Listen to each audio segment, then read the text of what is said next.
Cornwell and Paige Mott meet at the center. Destiny Adams, now Jillian Herder, and Rutgers with a 4-second start to get some points. You get a win or two in the Big Ten tournament, and your opinions of your season change pretty quickly. There's Erica Lafayette driving the hole and can't connect on the tough lay-in. And now Northwestern pushing. Caroline Lau sharing.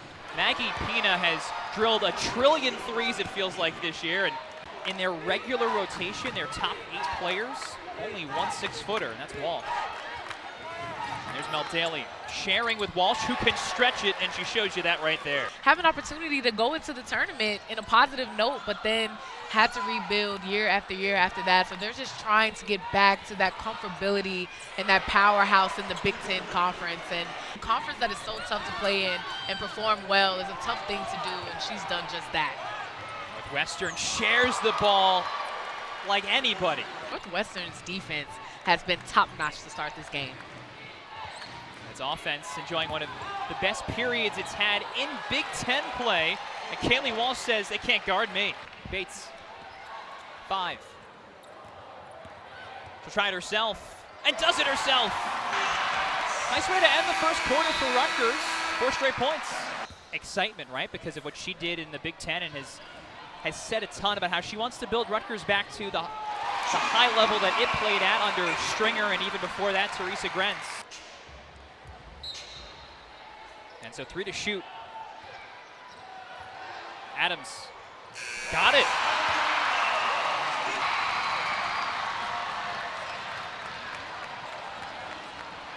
How did Cornwell catch that? Woo! What a pass, what a play. About 20 minutes ago, broke Pete Maravich's all-time NCAA record and continuing to make history. Caroline Lau on the steal, and she calls her own number for 2 points. And she can knock down that mid-range too off the bounce. Walsh on the step out and the knockdown. Kaylee Walsh, the first to double digits with 10. Underneath the basket, Cassandra Brown's trying to play catch-up. She brought a defender to her. I think the spacing just has to be better for them to get one-on-one action. After Rutgers nearly had it at a 2-possession game. And Bates has to chuck it, and she got it for Rutgers' first 3 of the afternoon. And 7 seconds separate the game and shot clocks. Herder pulls up. 3 more. But you went underneath both of those screens on a sharpshooter, and Herder makes her pay for it. Lau through the screens, the spin, that was beautiful. And it ends the first half. You know, she kind of gives you a little bit of bump when she goes up for the layup, but Walsh has been bothersome. Her length and Mott down low, Rutgers hasn't been able to capitalize as much into the atmosphere of the Big Ten tournament. Back-to-back fouls on Rutgers as Daly lays it in, and there's a 3rd one. Brown downstairs. And 1. What can Cassandra Brown do for you?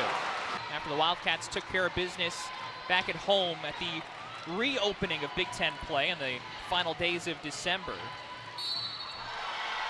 Oh, score it again!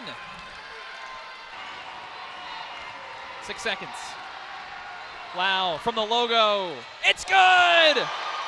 Caroline Lau beats the 3rd quarter buzzer. What a rainbow 3! First 3 on the first look she had at it, but found a better shot in Destiny Adams. Good post positioning from Mercy Ademusayo. That's good stuff there from Ademusayo, who doesn't usually do much on the offensive side. It's her rebounding that gets her on the court, but she's got 4 points. Well, she could chip in a few points here and there, keeping the ball high at 6'4". It's going to be tough to block. Adams responds immediately.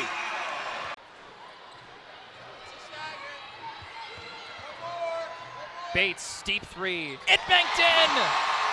Bates with a bank. Seemed pretty composed in getting that done. The lob entry and another and 1. Kaylee Walsh says, they can't stop me. You won in that first round against Northwestern, so you're hoping that you can do the same thing going in playing Minnesota, a team in which you beat February 13th. And a rebound for Brent. As Northwestern gets the season series against Rutgers. One of the Wildcats' best 3-point days of the year. 8 triples as the Wildcats win this by 11.